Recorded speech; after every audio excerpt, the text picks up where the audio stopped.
にいるうちの本物のスクールスポーツのために行こうぜベイビーバンとの国は気をつけて、現実になることがありますからね。All right, so we're going to go ahead and keep the long tradition of covering Japanese boxing here on True School Sports. True School Sports, the #1 home for Japanese boxing in America. You know, welcome back to the Japanese people out there watching. Arigato gozaimasu and ayete yokata to all you guys out there. Nice to see you again. Listen, we got a real interesting prospect to talk about. You know, I learned who this fighter was when I was in Japan during my first trip in 2023. But I never made a video about him, and I feel like he's someone I should be talking about. So in this video, we'll be discussing the lightweight prospect, the southpaw lightweight prospect, Taiga Imanaga, 7-0, 5 knockouts from the Ohashi Boxing Gym. You know, one of the most illustrious gyms in Japan, the home to Naoya Monster Inoue. You know, he is part of that very, very strong stable of fighters. So let's talk about Taiga Imanaga. Now, he really came to prominence as an amateur in Japan because from what I've gathered, he had a really impressive amateur record. He was 113-13 with 8 national titles as an amateur. So that's actually, most Japanese fighters from doing these prospect review videos, they don't even have that many amateur fights. A lot of them I've seen in like the 70s, the 80s, 70 fights, 80 fights, 60 fight range. He had, you know, well over 120. So very, very decorated amateur. Probably one of the more decorated amateur fighters in Japan when it comes to boxing. So, you know, really interesting stuff there. The biggest thing he's accomplished in his career so far, he competed in a tournament called the Asia Strongest Lightweight Tournament. And in that tournament, he won the whole damn thing. Like, he won the whole thing. He actually won 5 million yen from winning that tournament. And when he won that tournament, 5 million yen translates to $33,333. So when he won the tournament, he said that he would use that money to fund his future training camps in America. So I look forward to hearing and seeing Taiga Imanaga on American soil when he comes out here to sharpen his skills and get, you know, different looks in sparring. Now, as far as his style, I like his style. I think his style it's got a lot of tendencies that a lot of Japanese fighters tend to have. It's got that rigid, disciplined Japanese base of skills. You know, educated southpaw jab. You know, he loves to lean to his right and throw the right uppercut when he closes the gap. He has a very effective, you know, just straight left hand down the middle. But also, like with Imanaga, he's a very effective body puncher. He's very good at finding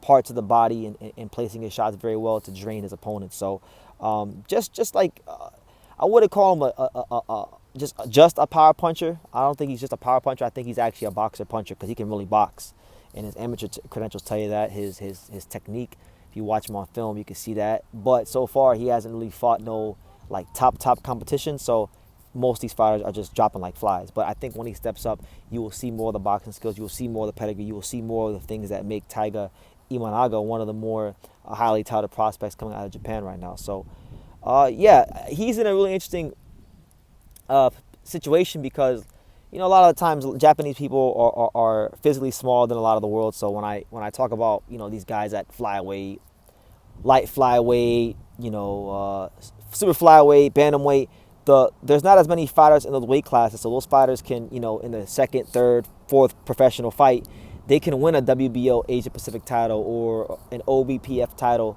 a Japanese title, and finesse their way into a top 15 ranking. Taiga Imanaga is at lightweight, so it's going to be a bit of a longer process. There's more lightweights there's more lightweight fighters in the world than there are, you know, like light flyweights. You know, at light flyweight you might have 800 fighters in the division, whereas when you're in the lightweight division you have 1,100, 1,200 fighters. So there's a bigger pool of talent to sift through right now. But right now, as it stands, he's not ranked anywhere in the sanctioning bodies, but his BoxRec ranking has him currently placed at number 49 in the world. So he's in that top 50 range now, and so now he's going to start fighting guys that people know. And if you look at some of the guys ranked in and around him, and these are actually some fights that I would like to see. Now, will we see them? Are they realistic? I'm not so sure, but I'm just going off his ranking, looking at the guys ranked around him in BoxRec, and I think these would be very interesting fights. So Ranked just below Taiga Imanaga at number 50 is Gabe Flores Jr. I would like that fight. You know, Gabe Flores Jr. is a very good fighter on the front foot at mid-range, but he absolutely has zero, and I mean zero, ability on the back foot. You know, he doesn't have that ability. That's why when he gets pushed back, he has no answers. He just starts circling the ring, and you know he ain't got really much to offer. You know, so I think that'd be a good test. I think Gabe is a good boxer, a lot of skills. If Gabe can hold his ground in mid range in the center of the ring, he could give Taiga Imanaga a good fight. You know, but I think that's a good test for him. Will be a chance maybe get him out to the States and you know get him some new eyeballs on him. I like that fight. But the fight I like even more than that actually comes with a guy that's ranked higher than him in the BoxRec rankings. And that's number 41, Diego Torres. Diego Torres is a Mexican fighter. And you guys, I don't know if you guys have ever heard me say this, but I'll say it if you haven't heard me say this before. My favorite rivalry in boxing is not USA versus Mexico.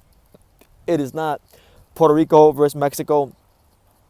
My favorite rivalry in boxing is hands down, without a shadow of a doubt, Mexico versus Japan. I love that rivalry in boxing because they're two different countries with two different philosophies in boxing. You know, the Japanese are more disciplined by the book. Mexicans, they let the nuts hang and they throw caution in the wind in a lot of cases. You know, not all the time. I'm not trying to label all Japanese or all Mexican fighters, but you know, Mexican fighters like Navarrete and Venado Lopez, these guys break all the rules and they get away with it. And Mexican fighters are very tough, you know, as are the Japanese. But I think Taiga Imanaga versus Diego Torres would be a great fight, amazing fight, because Diego Torres loves to exchange. He's a big time puncher. His only loss thus far in his career, I believe, is to Raymond Murataya. So he's fought at a good level with a guy who's you know a top lightweight right now, one of the top lightweights. And so it will give Taiga a common opponent and a fast track to get to that level. And I think it'd be a good fight. Taiga Imanaga is a hard puncher, you know, loves to punch through the target. Diego Torres loves to punch through the target.